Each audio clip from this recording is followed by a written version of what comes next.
amiguitas. Marhaba bikum. Bienvenidas a un capítulo más. ¿Qué tal? Bueno, mal. Hoy la verdad es que físicamente regular. Fatal, gracias. Emocionalmente bien, físicamente, bueno, he tenido mejores días. ¿Tú qué? Bien. Con ganas de este episodio que creo que vamos a aprender muchísimo. Yo creo que sí. O sea que... Aunque, pero bueno. en fin, aunque la gente lo esté escuchando el 17. Sí. Esto está grabado la semana del 8M. Porque en el espacio temporal en el que nosotras nos solemos mover. Sí. Uno que no existe. Entonces, bueno. 8M, ¿qué me cuentas? Que faltan. ¿Qué piensas del 8M? Está guay, pero creo que todavía falta que el 8M pueda ser más completo. Falta gentecilla. Falta gentecilla. ¿Te parece a ti un buen resumen? Sí. O sea, no sé si falta gentecilla o es más bien no se busca que en ciertos espacios haya cierta gente. Sí, pero O sea, como poco... está hecho a propósito. Es que el faltar parece que es como involuntario. Sí, como en como plan que no de, existimos. no me pillaba de cámara. Claro, no Sí. es una cuestión, sino que no se cuenta con. Sí, o sea, a mí sobre todo me da como a veces un poco de pereza ver cómo pasan los años y como que... Y todo sigue igual. Sí, y el feminismo es como 8M y ves como las mismas imágenes todo el tiempo y... Tengo que decir, y sin que esto sirva de precedente, que el otro día estuve en la Mani y me sorprendió porque por primera vez en muchos años el bloque del 8M, el normal, intentó darle algún tipo de prioridad al bloque antirracista. Ah, bueno. Nos dejaron, es que tiene huevos tiene huevos que el concepto tenga que ser, nos dejaron meternos detrás de la cabecera. O sea, literalmente no es de estas veces que el bloque antirracista va como al final y nadie lo ve. Sí, que está como el final justo del bloque mixto. Claro. O sea, no mixto y es como... Claro, ahí... no, en plan, esta vez íbamos justo detrás de la cabecera. Ah, vale. Llegamos las primeras a Colón. Bueno, o sea, bien. llegamos antes que la cabecera. Se nos dejó pasar antes que la cabecera a Colón, que esto es una cosa que yo no lo había visto nunca, en plan... Y en el... ¿cómo se llama? No era un manifiesto del todo, sino previo al manifiesto, ¿no? Como en... Ya hemos llegado, cuántas somos y tal. Como que todo el rato era, esto es el feminismo antirracista y transinclusivo. Y es como... Bueno, me parece muy bien que me lo cuentes en este momento, pero ojalá lo practiques todo el año. Sí, ahora es como lo típico. Es como ojalá no solo llames a mujeres negras y racializadas para tu tacita de inclusión para el 8M y te acuerdes de ellas todo el año. Justo, o sea, ese es el tema, como que, bueno, pues hay que celebrar, ¿no? Como estas victorias y estos cambios de algo que hace 5 años hubiera sido impensable, pero también ser conscientes de que, bueno, que al final de que sigue esto faltando es algo mucho. Que es todos los años y que hay que tener en cuenta muchísimas perspectivas para poder hablar de feminismos más completos. Así que un poco en esto, en hablar de feminismo y de luchas feministas, ¿no? Un poco más completas. Sí. Viene el capítulo de hoy. Voy a servir el último té. Sí, eso también aviso que se viene el Ramadán y posiblemente, como no podemos beber té, no podemos grabar el episodio. Solo lo beberán las invitadas. O sea, nosotros hablaremos, mientras que nuestras invitadas pues beban té, porque si no somos musulmanas, claro. Así que nada. Este va a ser el último té que nos tomemos hasta dentro de un mes probablemente. Voy a disfrutarlo muchísimo. En este horario. En este horario, sí. En horario nocturno nos tomaremos todo lo que haga falta. Así que nada, dentro cabecera y presentamos a la invitada. Sí. Yeah. ¿Qué hay de invisible en lo visible? Descúbrelo tú también en Amigas y Té, el nuevo podcast de So Racismo Madrid con Sara Wuri y María Benula. Pues bueno, hoy vamos a hablar de un tema súper importante y también bastante sensible, del que tenemos muchas preguntas y muy pocas respuestas. Sí, yo justo además lo hablaba hace un poquito con Sara, que tengo como un recuerdo muy, muy vago de haber tratado este tema en la preadolescencia, en el colegio, cuando nos pusieron la flor del desierto. Ya está.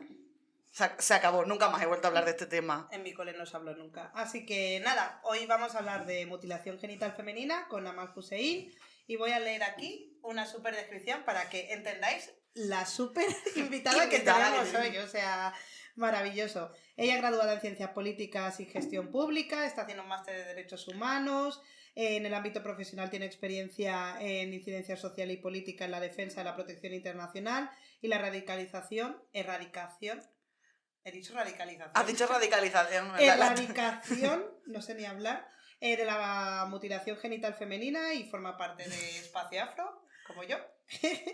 Y trabaja haciendo gestión cultural y me aguanta todos los días de la semana. La verdad que muchísimas gracias, es un placer. Aunque es un placer, nadie me ha puesto una pistola en la cabeza. Estoy muy contenta. Así que nada, muchísimas gracias, Amal, por aceptar esta invitación. No, muchísimas gracias a vosotras por tenerme aquí, la verdad. Que es un tema, como dices, que no se aborda tanto y que... Se habla poquísimo. Es que, y que ahora cada vez estamos cada vez más y más y más abordándolo y se agradece porque... O sea, has tenido la suerte de que se haya tocado... Pero ya te digo, y además justo es que ayer mirando y tal dije, tío, yo recuerdo... O sea, además como que recordaba la imagen de, ¿sabes? No, digo, yo recuerdo haber visto esto como en el colegio y efectivamente me puse a buscar películas y encontré, dije, esta es... Claro. La flor del desierto fue lo que me pusieron en el cole. Pero después nunca más. Claro, eso ya es un avance. O sea, yo en mi instituto, yo ahí como peleándolo, diciéndolo, oye, que no puede ser que yo vaya a otros institutos y aquí no lo estemos abordando. Y la verdad que es... Bueno, al final sí que me dejaron porque fui un poco cabezota, pero ahí abordamos ahí peleándose también. Con la gente como siempre. Sí, y fue muy necesario y muy guay, claro. Así que sí. Sí, pues bueno, como habíamos dicho, este es un tema sensible, entonces creo que la primera pregunta es bastante obvia, que es ¿qué es la mutilación genital femenina? Y sí existen diferentes tipos. Claro, o sea, y eso es una de las cuestiones que, como ha sido un tema bastante tabú, o sea, es una práctica, para que nos entendamos, que tiene lugar en casi todas partes del mundo. O sea, en casi todos los continentes, sí. Exactamente. Y es una de esas prácticas de la cual no se habla, no se ha estado tocando, no se ha investigado, hasta tal punto que hay muchos debates sobre cómo surgió y dónde surgió esta práctica, ¿no? Claro. Y en el caso, por ejemplo, de Somalia, que es donde yo vengo, es un tabú absoluto y se le llama la purificación. Entonces tú quieres hablar del tema y es como, no, o sea, no se habla de la purificación. Entonces, claro, tú creces sabiendo que existe una cosa llamada la purificación. Que te llegará en algún momento. Que te llegará. Y pero encima, que no tienes ni idea. Quieres que te llegue. Claro. ¿Por qué? Porque, claro, todo el mundo pasa por ello y cuando pasan por ello, tú te quedas en las afueras, apartada, ¿no? Entonces dices, yo no sé qué es esta purificación, todo el mundo habla muy bien de ello y quiero que sea, que yo también lo quiero, ¿no? Pero no hay nada, no hay conversación, no hay debate, entonces no se conoce. Ahora, claro, se ha habido muchas investigaciones y cada vez más, entonces se conoce oficialmente 4 tipos y cada tipo tiene un subtipo. Vale. Entonces, para que nos entendamos, la mutilación genital femenina es una práctica que consiste en extirpar total o parcialmente los genitales femeninos. Vale. Entonces, puede ser, pues, dependiendo del tipo, puede ser cortar el clítoris, puede ser cortar los labios mayores, los labios menores, cortar todo y coserlo. Wow. Y el proceso de coserlo, hablo de coser como pegar con pegamento, unirlo con grapas, unirlo con diferentes... Entonces, es una práctica que la verdad, como digo, es bastante dura y por eso, obviamente, en los diferentes países, en las diferentes regiones, en las diferentes comunidades afectadas, utilizan estos eufemismos para no adentrarse y explicarlo, ¿no? Para empezar a explicar a una niña de, no sé... Porque las edades, esto es verdad que no lo a plantear, pero ¿con qué edades más o menos se... En muchos de los países... hace la purificación, por ejemplo, en Somalia? En el caso de Somalia se practica desde los 7 días que nace la criatura hasta los 15 años. El motivo principal es que las niñas no se resistan. Claro, o sea, ellos lo llaman no, es el proceso pues de pasar a la adultez, ¿no? Con 7 días. Con 7 días. ¿Dónde está la adultez? Entonces, dependiendo de la región, la práctica es eso, pues que no se resista, que no lo recuerde. La justificación es que es, claro, como es pequeña, pues no le va a afectar. Como que lloras, pero luego sigues con tu vida. Pues como igual íbamos los pendientes, pues para que pase por la mutilación genital femenina. Y dependiendo de eso, pues hay otras regiones, por ejemplo, que se hace como ese paso a la adultez a los 16 años. Hay otros que es hasta los 20, porque se considera que se debe hacer antes del matrimonio. Entonces, como que dependiendo de la zona, cambia la edad. Wow. Ya, la verdad es que... Es que claro. Claro, o sea, es que me parece igual de chungo entre el... O sea, quiero decir, sí, no sé cuál es peor, si a los 7 días o a los 15, pero claro, es que a los 20, o sea, imagínate, o sea, quiero decir, puede ser que hayas pasado de tener algún tipo de relación sexual plena, o sea, en la que de repente que ya se te acabe para siempre. Claro, o sea, en plan, yo creo con que todo lo que implica, quiero decir. Lo que hemos estado hablando ahí pensando como lo del episodio y las dudas que teníamos, ¿no? Que creíamos como que lo más complicado es como cambiar esa idea, ¿no? O sea, porque yo entiendo que al final es como una cosa cultural y tradicional que se transfiere entre las mujeres y que lo ves como una cosa de respeto y de es algo que yo he hecho y que espero que cuando tenga una hija quiera hacerlo porque es como así es como la cultura que se transmite, claro, ¿no? además Entonces, es la movida más difícil decir, es que no está bien. Y es que además es la movida como del patriarcado absoluto llevado a cabo por o sea, siendo la herramienta de este patriarcado las propias mujeres. Totalmente, o sea, de hecho yo, por ejemplo, muchas veces cuando hablo de ello, una de las cuestiones que intento que esté clarísimo es que entender qué es la mutilación genital femenina no es entender por qué se practica la mutilación genital femenina, y entendiendo el por qué se puede trabajar bastante en su eliminación, porque muchísimas comunidades, como tú dices, o sea, puede ser por el tema tradicional, pues como se ha hecho siempre, pues yo lo he pasado, mi abuela lo ha pasado, quiero que mi hija lo pase. Pero va mucho más allá de simplemente tradición, porque no es simplemente que yo se lo desee a mi hija, yo sabiendo y habiendo pasado por ello. Ha sido doloroso. Exacto, y lo que supone para la comunidad, siempre. O sea, que la comunidad piense que tú estás traicionando a las tradiciones que han mantenido unida durante tantos siglos a esta comunidad, es algo fundamental que hay que pensarse muy seriamente antes de tomar esta decisión. O sea, yo muchas veces, por ejemplo, que cuando estuve haciendo mi tesis para la universidad, pues el grado, estuve haciendo mis prácticas en Kenia y tuve la oportunidad de hablar con varias mujeres en los campos de refugiados y muchas de ellas me decían que mentían, le decían a sus hijas que habían pasado por ello pero que no lo recuerdan. Y que así las niñas crecían pensando, he pasado por la purificación, y ellas siempre se lo decían a la gente.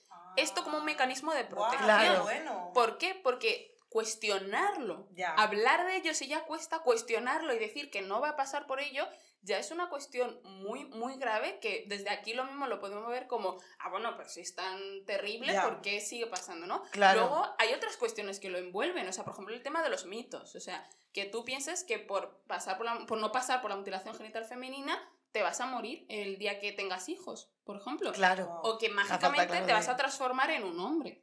O que vas a tener el líbido, como pasa, por ejemplo, en el caso de Estados Unidos, que la comunidad autóctona estadounidense que lo practica, dice que las niñas, claro, es que el líbido se le va a ir y no va a haber forma de controlarlas y que se van a volver unas putas. Entonces hay que controlarlo de esta manera, y en Inglaterra pasaba lo mismo, ¿no? Entonces esto, por ejemplo, se practica en una de las razones que más recogemos de las diferentes regiones es esa, el motivo de controlar el líbido de esas niñas para que el día de mañana no se conviertan en unas putas, es el control patriarcal, ¿no? Absoluto de nuestro cuerpo y nuestra sexualidad. Y luego, por ejemplo, aparte, bueno, está eso, las tradiciones, y luego el control social. O sea, el control social es tan grande que esa niña puede suponer que pueda acceder al sistema educativo. Pueda suponer que no le hagan bullying justificado y aceptado. Puede suponer que su familia consiga o no trabajo porque su honor de toda la familia se cuestione. Exactamente. O que toda la familia se vea responsable de esta decisión. Entonces, que de mayor se la catalogue también de puta, ¿no? O incluso de niña. Y entonces, ¿eso qué significa? Que da paso a lo siguiente. Que todas las violencias justificadas de que es una puta. Entonces la pueden acosar, pueden abusar de ella, pueden violarla, porque ya está justificada que es una... Pero la que sí ha pasado es pura. Lo que a la vez es muy interesante porque pasar por la mutilación genital femenina no te exime de sufrir abusos y violaciones. Sí. Pero la justificación social es esa, ¿no? Es que... Sí, como por lo menos ella lo ha intentado, que luego la hubieran violado ya es otro tema. Claro, entonces como si ella pasó por ello y encima la han violado, bueno, podemos discutir y ahora sí que podemos hablar de si, ¿sabes? Pero claro, si ella no pasó por ello ya no hay ni discusión porque claro, es que se lo iba buscando, ¿no? O su familia no la quiso proteger, ¿no? Entonces como que cada región tiene una justificación, ¿no? Como que... Y eso se traslada luego a el valor de tu persona. Claro, sí, en la asociada a la sexualidad. Siempre. Exactamente. Entonces tú estás en tu entorno, es como tu marido, ¿no? El día de mañana es tu objetivo, casarte y buscar un buen marido. Entonces ese marido no se va a casar contigo si tú no has pasado por la mutilación genital femenina. Y luego, hablando con los hombres, es curioso porque te dicen, para el placer, las que no han pasado por la mutilación genital femenina, para el matrimonio, las que sí han pasado por ello. Claro. Porque claro, ellas son las mujeres de verdad con las que te quieres casar, pero para el disfrute no. Wow. Es como la idea del feminismo, ¿no? De o eres una sumisa o eres una puta, pero impuesta. Pero impuesto y encima atacando el cuerpo. O sea, es como, ya no es solo el que te vistas de una forma más modesta o no, es como es que ya directamente entramos en tu cuerpo, o sea... Y los hombres se justifican con que no es su tema, porque claro, ¿quién practica la mutilación genital femenina? Las señoras mayores de las comunidades. Entonces es como, no, esto es cosa de mujeres. Nosotros no obligamos a nadie. Nosotros no obligamos a nadie. Eso sí, que mi mujer se atreva a decir que no le va a practicarle a la niña. A la niña. Que mi familia se atreva a comentarme la posibilidad de casarme yo con alguien que no ha pasado por la mutilación genital femenina, ¿no? Entonces como que hay una serie de un control absoluto en su entorno masculino, pero que la responsabilidad vuelve a recaer otra vez en la mujer, ¿no? O sea, es como, tú eres la que quiere, entonces tú eres la que lo practica, tú eres la que habla de ello, es tu decisión, ¿no? Wow. Y que lo que en muchas ocasiones es como, muchas veces hablamos, es como, no, pues muere la niña, es como, es su culpa. Y es como, ¿cómo va a ser su culpa si tú no le has dado ninguna otra alternativa de existencia más allá de pasar por esto, ¿no? Wow. Es que es tremendo. Sí.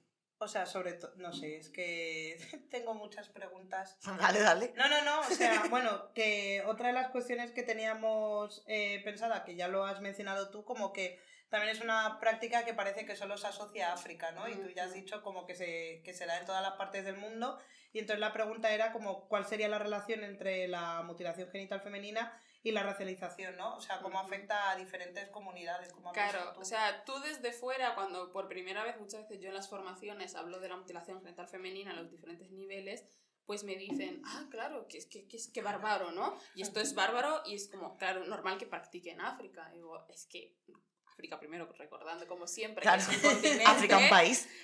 Pues es el cinturón de África, o sea, lo que viene a ser desde la región de Somalia y yendo hasta Sierra Leona, que no solamente es que sea el país entero, es que es una parte del país, o sea, no es el país. Entonces esto, por ejemplo, muchas veces aparece en los indicadores, y yo voy a poner mi ejemplo cercano, por ejemplo, Kenia, tú vas a Kenia y hay 47 comunidades, algunas han oído hablar de la mutilación genital femenina, otras la practican y otras es que ni en su vida han oído hablar de qué es la mutilación, pero se reconoce a toda la región como región afectada, ¿no? Y luego esto, claro, sin tener en cuenta, por ejemplo, qué pasa en Europa. En Europa pasa la mutilación genital femenina, y no solo eso, sino que históricamente la población europea también la ha practicado, aunque muchas veces ahora es cierto que con la evolución de la migración también han venido las prácticas de la mutilación genital femenina y se han dado, pero también las comunidades europeas sin la migración también la han practicado, ¿no? Como para el control sexual, en el caso, como decía, de Inglaterra. Y en el caso de Estados Unidos igual, o sea, tuvimos el placer nosotras de poder conocer y hablar con una activista americana que decía, yo es que pasé por la mutilación genital femenina a los 5 años porque mi madre me vio tocándome, fue corriendo a la parroquia y en la parroquia le dijeron, es que esto va a ir a peor. O le realizamos un corte en sus genitales y hacemos un control porque así su libido no crece. Entonces ella pasó por esto sin saber lo que era toda su vida, con las consecuencias que acarrea, y esto, claro, simplemente se unía y todas las estadísticas a la población migrante no se abordaba, ¿no? En Latinoamérica tenemos casos, ¿no? En Colombia, Perú, por ejemplo. Entonces, igual que Asia, India, Sri Lanka. Entonces, como que pasa a nivel global, pero lo unimos siempre a África porque tenemos una imagen de que África es un continente bárbaro y todas las violencias solamente ocurren ahí, ¿no? Claro. Y no tenemos una visión global. ¿Y esto cómo afecta? A que muchísimas mujeres racializadas automáticamente se da por hecho que todas las prácticas inimaginables que se te puedan ocurrir de violencia de género es sujeto de ellas, ¿no? Y no se las ve como sujeto protagonista, muchas veces superviviente del cambio, que lucha por el cambio, autónoma, o que lo mismo en su región ni se ha cruzado con esas violencias, ¿no? Pero tenemos esa visión única de cómo es el continente y ya unimos con eso de que es que son todos bárbaros, ¿no? Claro, sí, es que es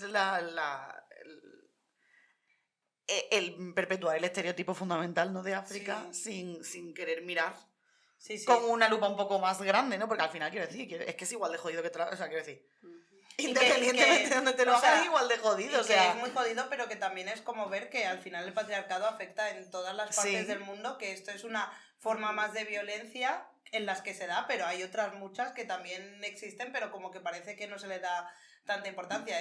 Este tema obviamente es muy sensible y muy heavy porque literalmente te está tocando el cuerpo y te está manipulando el cuerpo con una excusa de vas a ser una puta, que eso es como... Pero que esa excusa existe en muchísimas Nos van a censurar culturas. este capítulo en Spotify, que flipa. Vosotras seguid diciendo puta, seguid. Bueno, No, ya lo habéis dicho, ya da igual, ya lo tengo que poner como explicit, ya no pasa nada. Bueno, yo ya lo siento. No, o sea, como que creo que esto es llevado como a un extremo muy grande, ¿no? Pero sí, o sea, me parece loquísimo. Es bastante locura, sí. ¿Quieres hacer la siguiente? Tú querías unirlo con el feminismo, ¿no? Sí, o Pues sea, nada, que como otra vez viajando en el tiempo, estamos grabando este episodio en la semana del 8M, te queríamos preguntar si tú crees que este tema debería estar como en la agenda de la lucha de los feminismos, cómo debería incluirse, cómo se podría hablar más de ello y visibilizar sobre ello, o crees que debería ser un asunto aparte del que hablar desde otro contexto más amplio. Yo creo que debería, o sea, es cuestionárselo, que deba formar parte de la agenda feminista, es una de las cuestiones que yo lo veo como absurda, porque volvemos otra vez a la importancia de tener en cuenta que las diferentes violencias que van unidas al género es una cuestión que debemos abordar, ¿no? Y debemos abordarlas unidas, porque tú no puedes separar ser una persona racializada, ser una persona migrante, refugiada, del mismo modo que no puedes separar que seas una persona como afectada económicamente por todo lo que... Bueno, no lo voy a decir, quería decir... Bueno, lo voy a decir. Terrorismo económico, ¿no? Que nos afecta a todas las personas migrantes, ¿no? La cuestión de todo esto es que el tema de la mutilación genital femenina está prohibido. O sea, las legislaciones, en caso de Europa, lo prohíbe. En España está prohibido, el Código Penal lo recoge, ¿no? Claro, pero prohibirlo no quiere decir que no ocurra. Claro, y no solo eso, sino que cómo lo prohibimos claro. también. O sea, por ejemplo, el Código Penal, que ha hecho un trabajo bastante avanzado a reconocerlo, pero, por ejemplo, no explícita que sea la mutilación genital femenina. O sea, a pesar que en el preámbulo hablamos de ello, pero no lo reconoce tal cual el artículo. Y no solo eso, sino que no reconoce las diferentes... La mutilación genital. Cualquier tipo de mutilación genital, ¿no? Y no solo eso, sino que también los diferentes tipos. Porque, de hecho, tú cuando castigas, ¿no? Que para eso sirve, ¿no? Cuando castigas un crimen, debes tener en cuenta la gravedad del delito, claro. ¿no? Y de ahí, pues, eso tampoco lo recoge. Entonces, una de las cuestiones que a mí también me despiertan curiosidad, que creo que deberíamos avanzar. Pero aparte de las legislaciones, que también hay, aparte de los diferentes, claro, y protocolos, que también hay, la parte de trabajo en sensibilizar, en formar, claro. Y que forme parte de la agenda de todos los profesionales. O sea, no podemos, exactamente, no podemos tener, ¿no? Tal cual, no podemos tener sociales, a personal que va al hospital y que no sabe lo que es la mutilación genital femenina y que se encuentra con casos en las que de repente, pues ya nos ha pasado, nos llaman y es como, no, hay que proceder a una operación porque está embarazada y no sabíamos que tenía esto, no sé qué es esto. Claro. Entonces, claro, te encuentras que eres superviviente de mutilación genital femenina contando y confiando 100% en el conocimiento del personal médico, que el personal médico no sabe lo que te pasa, no sabe cómo abordarlo. Es una situación además de crisis, porque tú estás ahí como a punto de tener a tu criatura, no estás ahí para... Y claro, esas situaciones se pueden evitar si tenemos a un personal formado, sensibilizado, que pueda abordar esto antes de que entienda realidades. Está incluido en el currículo de los médicos. Hay protocolos, aquí, pero claro, que esté pero el protocolo te tienes que leer y tienes que informarte del protocolo. Claro. O sea, hay un montón de protocolos de muchas cosas, eso ya sale de la voluntad. Ya lo hemos hablado esta semana un par de veces. No, pero yo digo que más allá de protocolos, como que la carrera de medicina son 6 años. Tanto cuesta como poner una asignatura de... En ginecología, por ejemplo. En ginecología. O por lo menos en el MIR durante ginecología. O sea, aunque no haga el MIR, o sea, quiero decir, tú si estudias 6 años de medicina, estudias ginecología, que menos que... Hay una parte de Mario que sea esto, lo que ¿no? nos encontramos es que depende de algún profesor o alguna profesora que decida, pues, de la sensibilidad de ese profesor al respecto, ¿no? Pero muchos profesionales de los que nos hemos encontrado, es verdad que en el caso de España hay una gran demanda, o sea, tenemos a un montón de profesionales que quieren saberlo porque de repente se encuentran con esos casos y no saben cómo abordarlo. Y eso es algo muy bueno, pero que la cuestión es que necesitamos que estén todos formados. Y no solo eso, sino que también hablamos de las autoridades, o sea, la policía, la sensibilidad de poder identificar qué tipo de violencia es la mutilación genital femenina y además por qué se da. O sea, que tengamos en cuenta que, por ejemplo, muchas veces las niñas supervivientes de la mutilación genital femenina, que las separamos de sus padres, tienen la sensación de que las están castigando doblemente. Claro. Yo he pasado por la mutilación genital femenina y encima me quedo sin mis padres, que yo sé que mis padres me quieren y yo les quiero. Entonces, ¿qué es esto, no? ¿Cómo lo abordamos, no? Es como, hemos visto que a esta niña le ha pasado esto, le vamos a separar. Te la quitan. Claro, entonces aquí hay un montón de servicios sociales, entiendo, ¿no? Claro, ahí abordaría, dependiendo un poco de la fiscalía, habría que ver, pero la cosa es que hay un montón de situaciones en los cuales se puede ver envuelta a las niñas y las mujeres, y además en el caso, por ejemplo, de las supervivientes, otra cuestión, que si tú ya eres superviviente, bueno, pues ya está, búscate la vida, ¿no? Ya está, ¿no? Ya está, ya ha pasado la mutilación genital femenina. ¿Y qué pasa con la atención? Para la vida. Claro, ¿qué pasa con la atención psicológica, el acompañamiento médico, las alternativas que se puede ofrecer médicamente, a la hora de apoyarte, de acompañarte?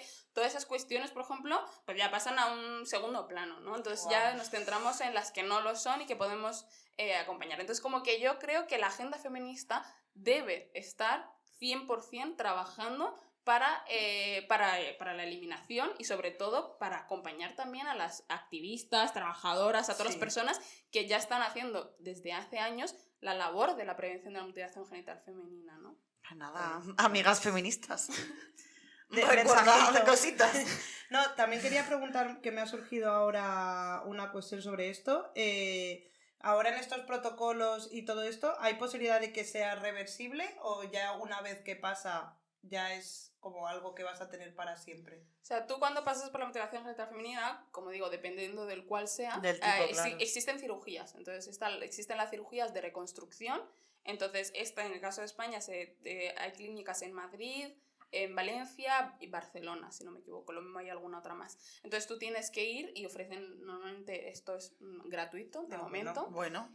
Pero la cuestión que nos encuentra muchas veces es que muchísimas de estas supervivientes están en otras regiones, tienen que desplazamiento, luego la acomodación, porque lo mismo después de la cirugía necesitan quedarse con alguien tendrá que volver a revisión, volver a andar que en las ese acompañe, momento. exacto. Entonces todo esto, eso existe.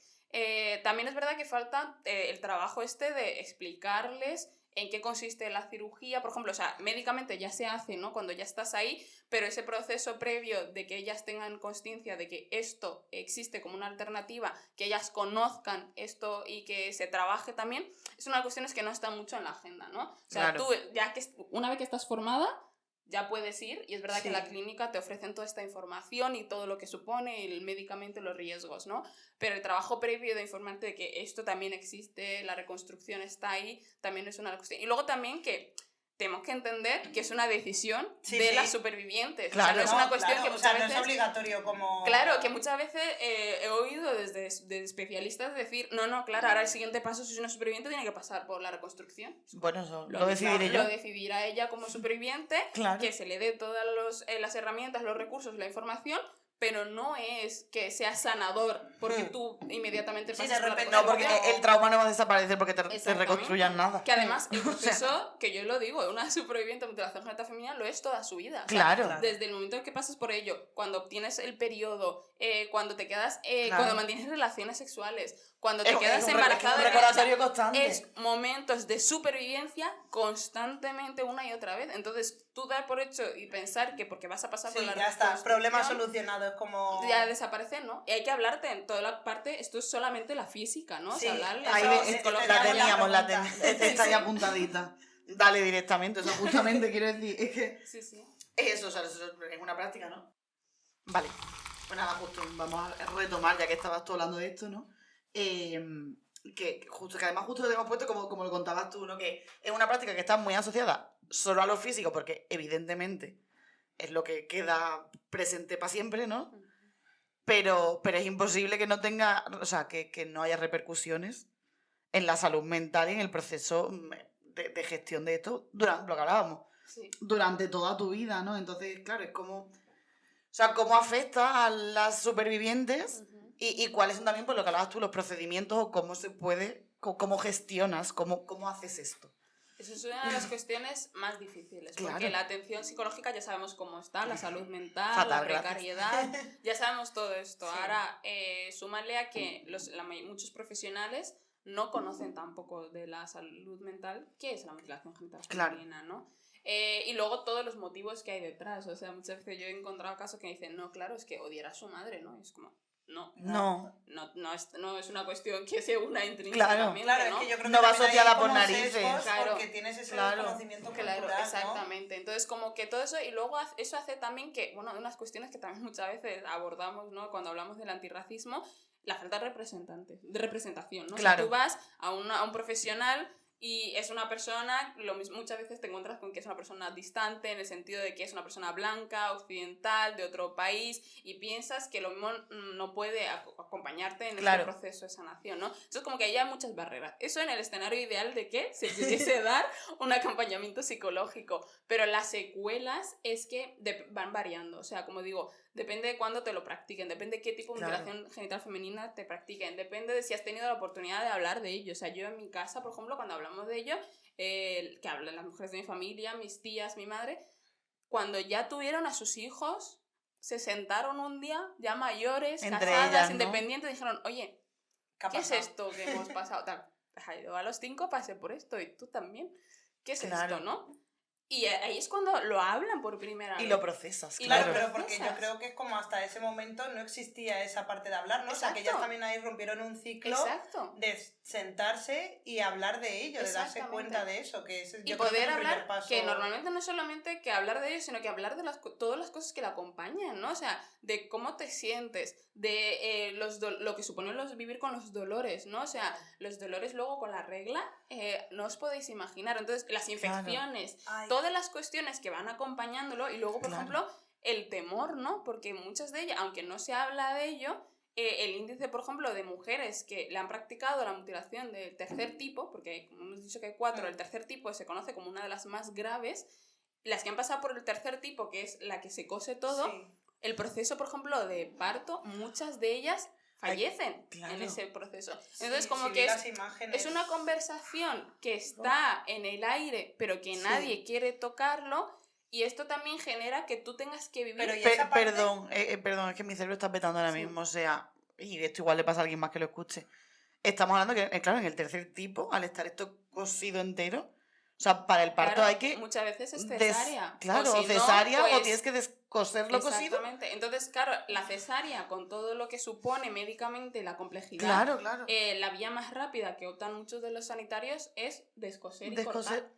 Vale, entonces, pero una duda, o sea, en estos casos, por ejemplo, en los casos en los que las mujeres mueren en el parto por esto, ¿cómo se justifica entonces lo de la purificación? Porque es como tú has hecho todo lo que se supone que había que hacer para ser una buena esposa, ser madre, etcétera, pues y luego al final ahí mueres. ya es como una muerte más, o sea, es como, bueno, se pasó, ya le llegó el día, no se pudo hacer nada y ya está. O sea, no se une con que esto es por la mutilación genital femenina, porque como decimos, o sea, primero, aparte de que no se aborda, muchos de los sanitarios que saben que esto está unido tampoco lo quieren abordar porque la complejidad social y las estructuras sociales lo mismo no lo permiten, o lo mismo porque lo creen y lo defienden. O sea, por ejemplo, ahora mismo se está dando un fenómeno en el ámbito, hablando del tema de salud mental y física también, de la medicalización. O sea, hay sanitarios y profesionales que están defendiendo que los riesgos se podrían reducir si esto se hiciera médicamente en un hospital. Vale. Entonces, claro, ya están pensando en cómo... Que en vez de que te la haga tu abuela... Claro, en vez de eliminar la mutilación genital femenina, ¿cómo lo hacemos medicalizado? O sea, si esto lo hacemos en una clínica, no reducimos todos los riesgos, ¿no? Y luego encima, si se queda embarazada, pues ya lo sabemos y vamos a proceder con una cesárea y vamos... Entonces, como... Tú en vez de pensar que el problema es la mutilación genital femenina, piensas en cómo, pues, mantenerlo. Cómo seguir haciéndolo, pero... Entonces, como adaptarlo al siglo XXI. Claro. Vale, entonces, sí, esto lo hacíamos antes así, pero ahora lo vamos a hacer mejor. Entonces, si tú, te por ejemplo, con un bisturí si eres una persona que lo ha sobrevivido y en regiones donde de todas las estructuras, ¿no? Desde los líderes comunitarios, el entorno familiar, profesionales, piensan que es algo normalizado y que se debe hacer, hablar de ello cuesta mucho. Claro. Luego, cuando lo verbalizas y por fin quieres abordarlo, hay un trabajo largo. O sea, hay un trabajo largo de salud mental que debe estar acompañado y que debería ser gratuito y que deberías ser muy consciente y con profesional formado. Y además muy a largo plazo. Exactamente. Entonces, y cada caso es un mundo. Es un mundo. O sea, muchas veces, como decimos, no porque pasen 4 personas por la misma violencia, las 4 van a tener un trauma. O sea, cada persona gestiona las emociones y los recuerdos y los traumas de diferentes maneras, ¿no? Claro. Entonces, estas son cuestiones que también queremos abordar. O sea, yo personalmente obviamente soy una persona que estoy luchando activamente porque esto se reconozca de manera gratuita, acompañada y que todas las profesionales estén formadas. Porque yo soy muy una persona que digo, todo protocolo debe estar siempre, siempre, siempre acompañado por una formación. Porque es que si no, claro, no tiene es sentido. un documento que está en la mesa. O sea, que haya un documento bonito en la mesa y tú que con suerte te lo lees o no. Exactamente. Y sobre todo la sensibilidad que es necesario para hacer, para llevar a cabo ese protocolo, ¿no? O sea, porque tú puedes tener protocolo, pero luego ser totalmente insensible a la persona que tienes delante. Entonces, como ser capaz de ver que detrás de eso hay mucho más que solo una mutilación de parte de un cuerpo, es como todo lo que conlleva, es que... Sí. Y yo te quería preguntar, también en relación con esto, y que creo que lo habías mencionado antes, a nivel legal, ¿cómo está la situación, sobre todo más en el Estado español así? Sí, a ver, o en general, o del micro al macro, como tú quieras. O sea, en el caso de España, por ejemplo, está prohibido, eso ya, o sea, si se detecta, hay protocolos, en el sentido de que también, que toda persona que sea consciente de que hay un riesgo alto, inmediato, son las cuestiones que también van unidas, o sea, tú tienes que estar 100% segura y saber que esto es un riesgo alto, debes comunicarlo, porque legalmente eso te puede llevar consecuencias a ti, porque tienes que comunicarlo, denunciarlo, intentar, pues muchas veces lo que yo digo, antes de, por ejemplo, decir, mira, voy a llamar inmediatamente a la policía porque creo, primero, cerciórate. ¿Cómo lo hacemos? Hay asociaciones, hay ONGs, hay organizaciones activistas que trabajan en la prevención de la mutilación genital femenina, hay trabajadoras sociales que están formadas. Entonces, intentar buscar esos mecanismos, intentar hablar con la persona del tema, esa es una de las cuestiones, ¿no? Antes de saltar a la conclusión de decir, uy, esta persona viene de este país, tiene una niña, voy a ir a la policía. No. Habla con la persona, conócela, porque lo mismo esa persona o no quiere, o no sabe, o no le interesa la mutilación genital femenina, o puede ser un alto riesgo, o sea, como cualquier otra violencia. O sea, del mismo modo que cuando escuchamos, ¿no?, que nuestros vecinos se están peleando y tú piensas que hay una violencia de género, no inmediatamente vas a decir, pues mira, no, vas a intentar identificar si esto es un caso de violencia inmediata, si es necesario que intervengas tú, quién puede intervenir. Entonces, como que todas estas cuestiones hay que tenerlas muy presentes. Sí, porque además estás jugando con la vida de una gente. menor. Sí, porque... y con la estructura, ¿sabes? Que igual te vas a hacer la denuncia y estás patinando y estás jodiendo una estructura familiar. De custodia. Sí, y no solo eso, sino que también, que nosotros siempre decimos, o sea, el primer trabajo es detectarlo y trabajarlo con la familia, porque esta familia, lo mismo, con un trabajo previo de prevención de mutilación genital femenina, se puede lograr que no solo no lo practique, sino que también defienda que en su núcleo cercano no lo practiquen, ¿no? Entonces es un trabajo bastante importante, y por eso es importante tener en cuenta a los profesionales que ya lo hacen. Luego, aparte de todo eso, pues es verdad, está prohibido aquí, está prohibido en muchos países europeos. En el caso, por ejemplo, de África, la Unión Africana unánimemente se ha puesto en contra de la mutilación genital femenina. Hay un montón de países que lo han prohibido. Tenemos, de hecho, claro, eso es otra de las cuestiones, ¿no? El tema de la legalidad con la práctica, ¿no? O sea, en muchos países es verdad que los índices se han reducido, pero también en muchos países ha aumentado la clandestinidad. Es que eso es como el peligro, ¿no? Que pueda... Sí, entonces por eso yo siempre digo que tienen que ir siempre todas las cuestiones, o sea, la sensibilización y la formación siempre en todo. Claro, que es lo que hablaba al principio, que una cosa esté prohibida no hace que no pase. O sea, yo lo digo, si cuando venga alguien a mi casa y me diga hoy, oye, Amal, está prohibido que te vistas de rojo. Voy a decir, bueno, es que no entiendo por qué, o sea, dame una explicación, claro. Explica, o sea, si no, porque lo que voy a hacer es seguir vistiéndome de rojo, pero que no te enteres, claro, y sobre todo hacerlo de manera que se pueda proteger a la gente, porque si aumenta la clandestinidad ya lo haces incluso más peligroso de lo que ya es la práctica. O sea, ahora nos estamos encontrando casos en los que se da la mutilación genital femenina, la persona, por ejemplo, muere, y bueno, la niña muere, y en este caso no se denuncia, no se hace nada. Porque, ¿qué va a suponer para el resto de la familia? Que ¿quién va a detener? Van a detener a los padres, ¿no? Entonces, de repente, si hay más hijos implicados y la comunidad entera se ve en una situación en la que dice, pues no vamos a decir nada, ¿no? O, de repente, practican mutilación genital femenina y hay riesgos y no van a ir al hospital. Porque está prohibido, si van al hospital van a investigar, van a descubrir qué ha pasado, ¿no? Entonces, todo esto, que absolutamente necesario, yo siempre lo defiendo a las leyes, pero es también muy necesario que no una formación, y para eso, por ejemplo, formar a agentes internos. O sea, no se trata de que tú digas, es que yo he ido a esta universidad, me he formado, he ido a estas formaciones, tengo este título, entonces yo sé lo que hay que hacer. No, se trata de que tú vayas, identifiques a los líderes comunitarios, que por experiencia os digo que estamos identificando, y hay en todas las comunidades personas que rechazan la mutilación genital femenina, y ver cómo puedes trabajar con ellas para trabajar el tema de la sensibilización. Porque depende de dónde vayas. O sea, yo, por ejemplo, voy a muchos sitios y me dicen, por mujer ya no me van a escuchar. O sea, eso ya lo sé, el factor género está presente. O por ser joven. O sea, yo voy, por ejemplo, a hablar con mujeres. Como decíamos, por ejemplo, hay muchos factores que hay que tener en cuenta. O sea, por ejemplo, hay comunidades que yo por mujer lo mismo no me van a escuchar. Entonces es más interesante trabajar con la comunidad masculina directamente y que sean los que den las formaciones. Hay comunidades que por ser joven no me van a escuchar. O sea, yo voy a hablar con otras mujeres y me miran y me dicen, ¿cuántos años tienes? Te vas a explicar tú qué sabes de la vida, ¿no? Hay otras comunidades donde voy y me dicen, es que tú eres extranjera, o sea, ¿qué vas a venir a contarme si vienes de fuera y no sabes nada de mi comunidad? O sea, ¿qué pinto? Yo, por ejemplo, en Colombia dando una formación sobre... Lo más interesante sería identificar a los agentes de cambio que ya hay, y el acompañamiento. Y lo mismo, averiguas cosas. O sea, hablando con ellas, lo que te pueden comentar es estos casos, por ejemplo, que hay mujeres que activamente están decidiendo engañar y decir a la comunidad que han pasado por la mutilación genital femenina cuando no.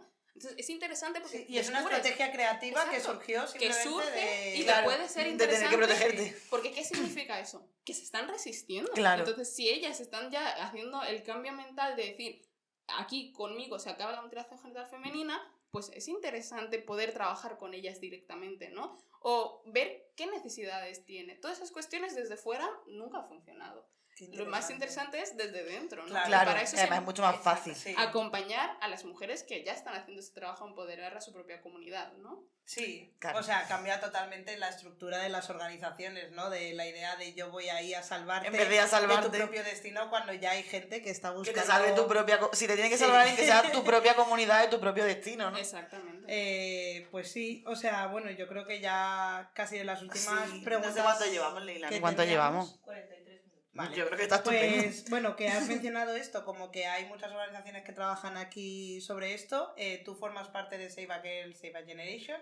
Entonces, ¿qué sois? ¿Qué hacéis? Queríamos la última pregunta. ¿Qué nos contáis? Que siempre nos gusta terminar como con algo positivo, ¿no? Y es como también como mostrar ese trabajo que estáis haciendo aquí en España y... Sí, hay varias ya organizaciones que abordan de alguna forma el tema de la mutilación genital femenina. Save a Girl, Save a Generation es una ONG que trabaja en la prevención de la violencia de género. Entre ellas se centra específicamente la mutilación genital femenina y los matrimonios forzados, ¿no?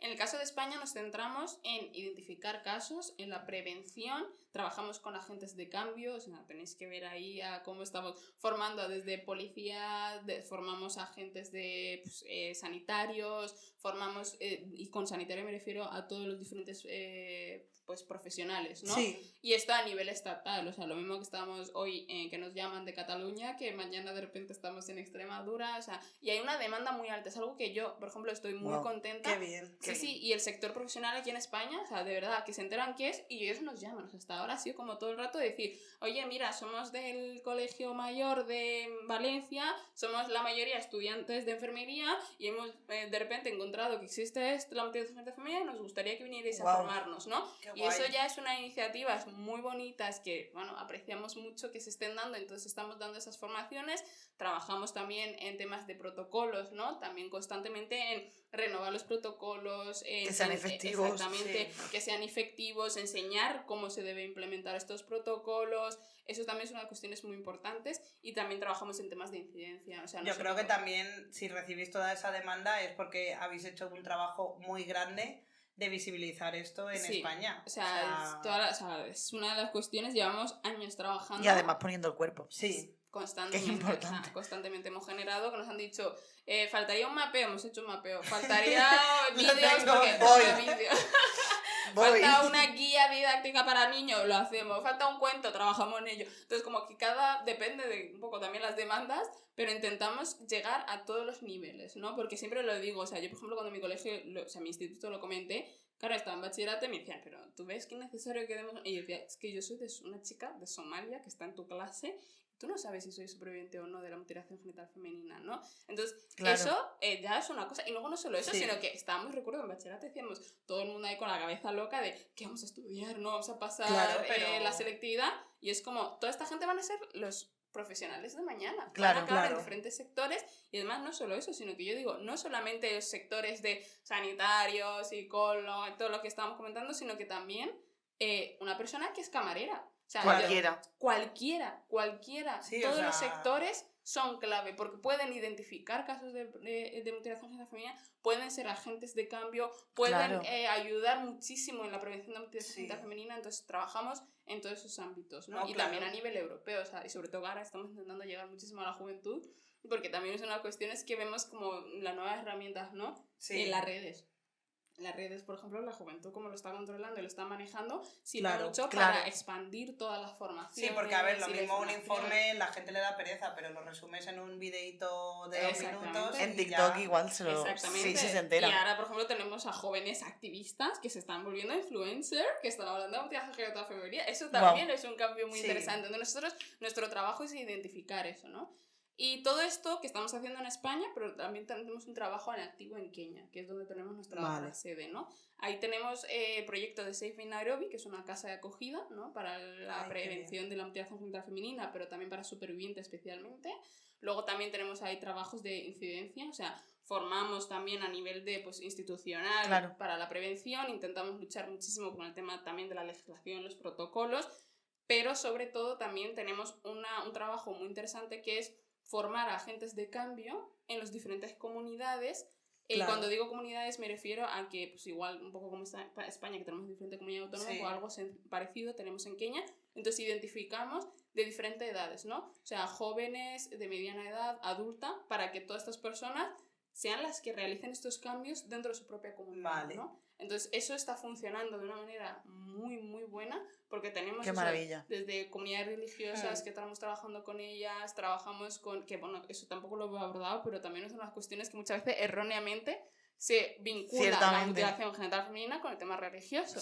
Y no hay ninguna religión que defienda la mutilación genital femenina y que reconozca que se debe hacer. Entonces son unas cuestiones que también trabajamos, ¿no? Y cuando identificamos estos líderes, eso pueden hacer un trabajo extraordinario en su comunidad, ¿no? Igual que identificar a jóvenes y así, pues entonces estas forman y intentamos llegar Me acaba de surgir otra pregunta ya, la última. Dale. Si tú tienes otra. No, la verdad es que tendría muchas, pero... El nombre de la organización es Save a Girl, Save a Generation, ¿no? Entonces es... en todos estos años que lleváis trabajando y que cada vez hay más gente que es agente del cambio y que participa, ¿se nota esa ruptura de ciclo? Si en un momento una persona superviviente es consciente de todo esto, ya las siguientes generaciones no lo hacen. Claro, yo ahí, por ejemplo, de hecho el nombre es simbólico, ¿no? Salva una niña, salva una generación. ¿Por qué? Porque lo vemos como una cadena, ahí hay que romperla. En el momento en la que rompes ya las cosas cambian, ¿no? El tablero del juego cambia, como decimos. En mi caso, por ejemplo, muchas veces me decía en mi casa, más que tú, con 6 añitos, llorabas y venías a nosotros diciendo, quiero la purificación.